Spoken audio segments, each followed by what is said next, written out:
I was born Charles Cotton. My legal name change had nothing to do with me disassociating myself with the family. I'm very much a Cotton. I will always be a Cotton. That's my blood.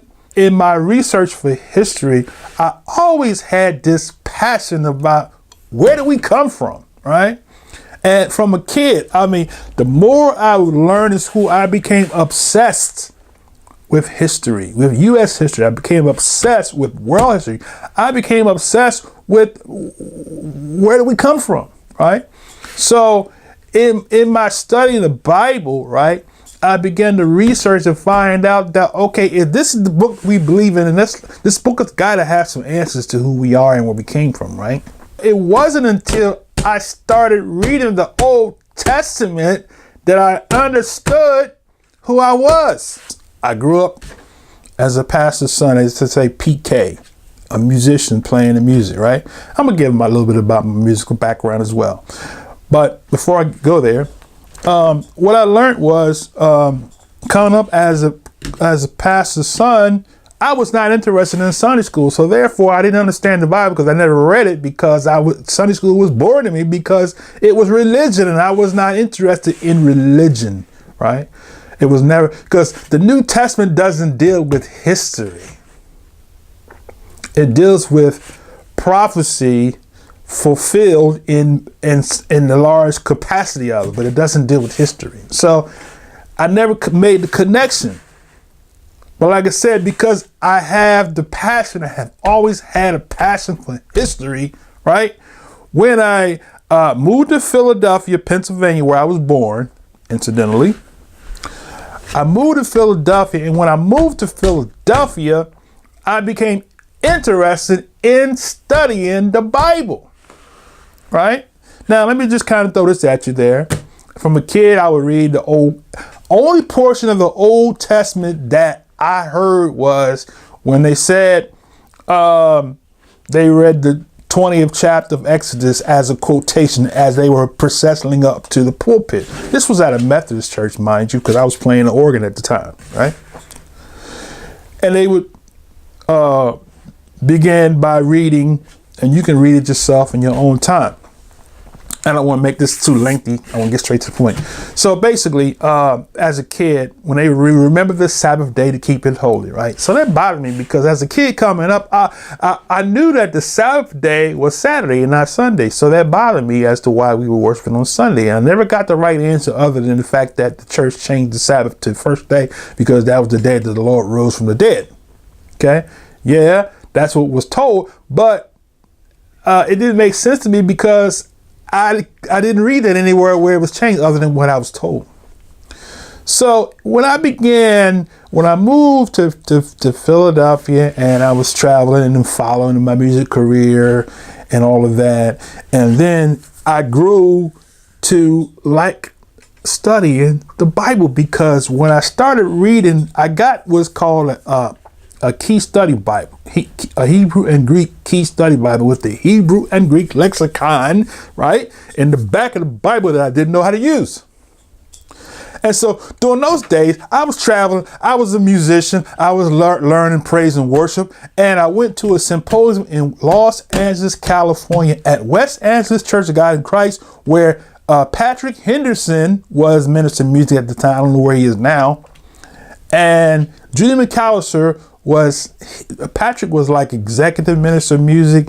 Judy McAllister was minister of music, and Norman Hutchins was somewhere in the rotation. I think he was minister of the band or something like that. So, and they had a symposium where they talked about what they call the 7 words for praise, right?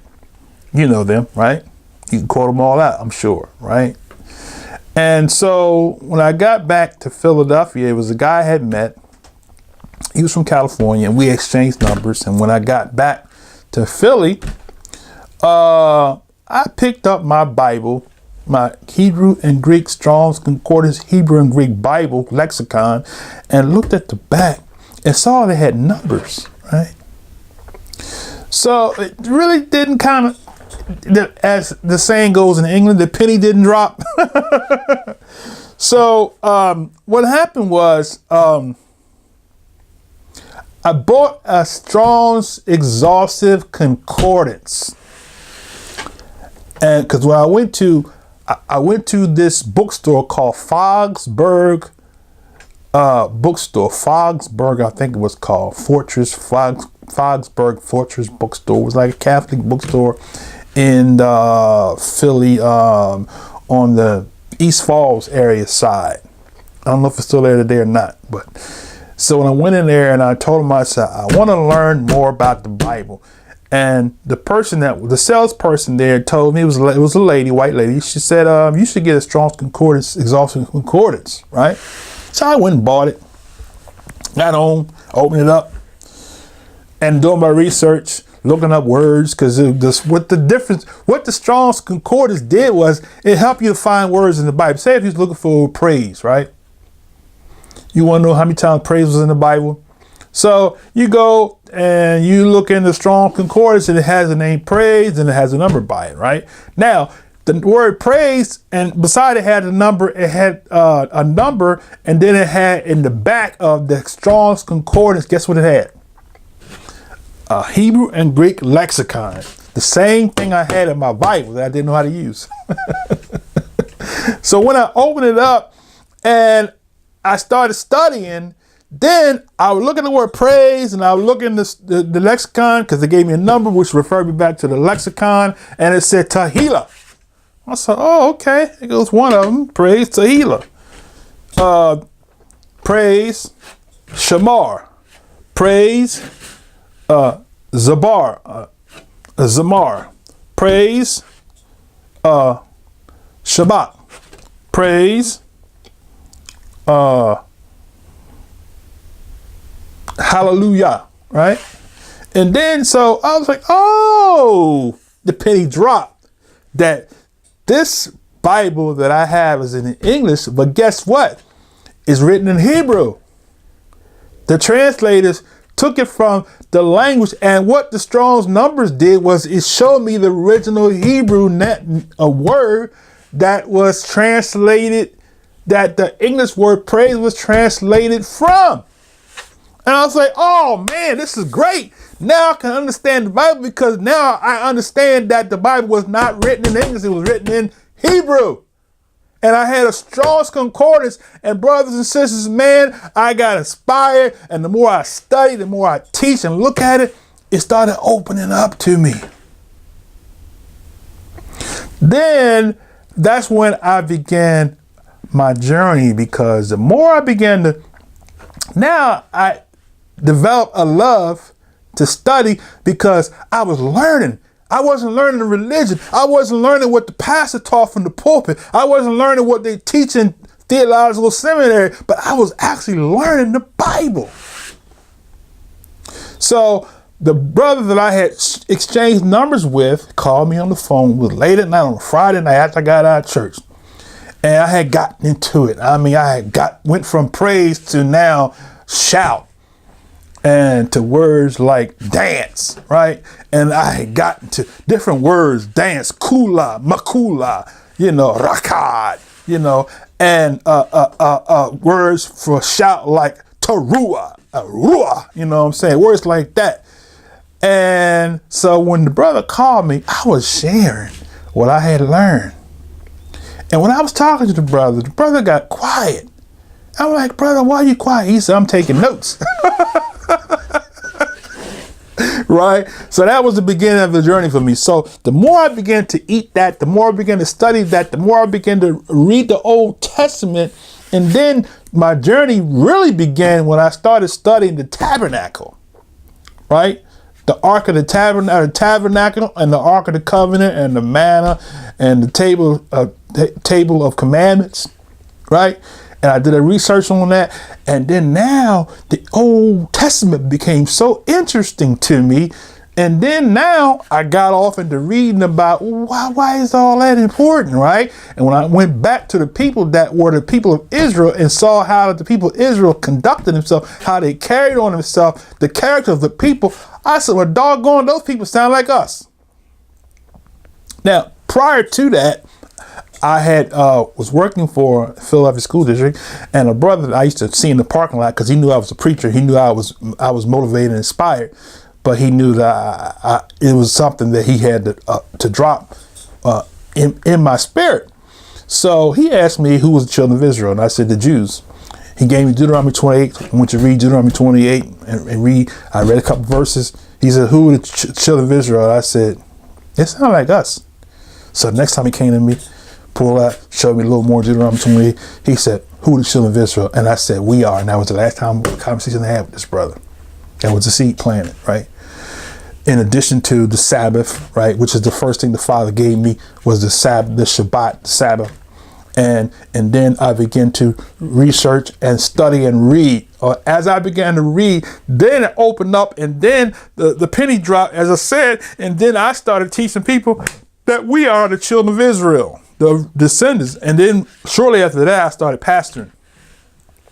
And then when I started pastoring, I told the congregation, I said, we need to change our day of worship to the biblical day, which is the Sabbath day, which happens to be on Saturday. It was like, "Amen, Pastor." And I remember telling them, I said, we Israelites, we are the descendants. They was like, "Yeah, we're spiritual." I said, "No, we're not." I said, "Yeah, we're spiritual." I said, "But we are actually the physical descendants of those people, the Israelites," right? And that was how I began. And so, and to put the nail in the coffin, the weekend that my dad died, right? The weekend that my dad passed from this life, right? I was traveling, and I'll get a little bit to my musical thing. I was traveling, and on my way to Washington, D.C., I was living in Philly at the time. On my way to D.C. to meet up with the Right Reverend Timothy Wright from Brooklyn, New York, because I was traveling with him as one of his musicians because I met him through Church of God in Christ. Okay, long story short. And so on the way to Washington, D.C., I miscommunicated with him. I said for him to meet me at the Maryland house, right? Now, where was I at? I was at the Delaware house. Unbeknownst to me, I did not know that there was an actual rest stop called the Maryland house. I called that Delaware Welcome Center the Maryland house because it was the line from Delaware to Maryland. So to me, that was the Maryland house, right? But actually, he was on Delaware's side, which I know now. So I missed him. So they went to D.C. without me.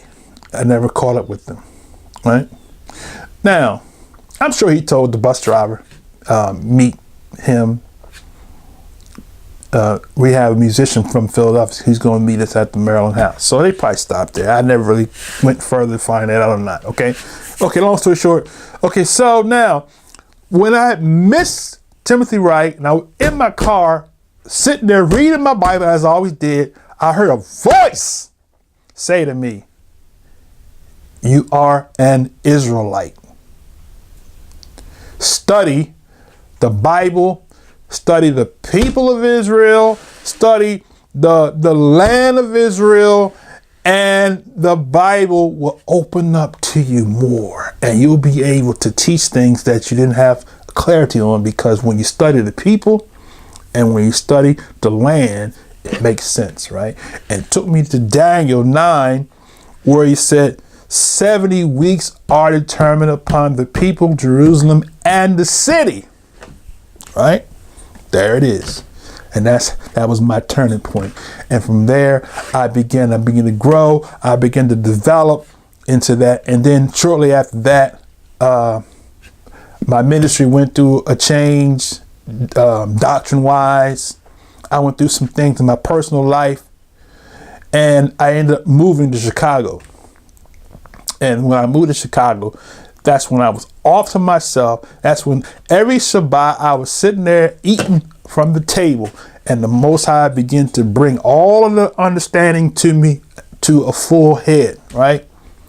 And to understand not to be religious, but to be a son of the covenant. And so as I close on this segment, a lot of Israelites haven't gotten it, right? They have embraced a religion and not a covenant, right?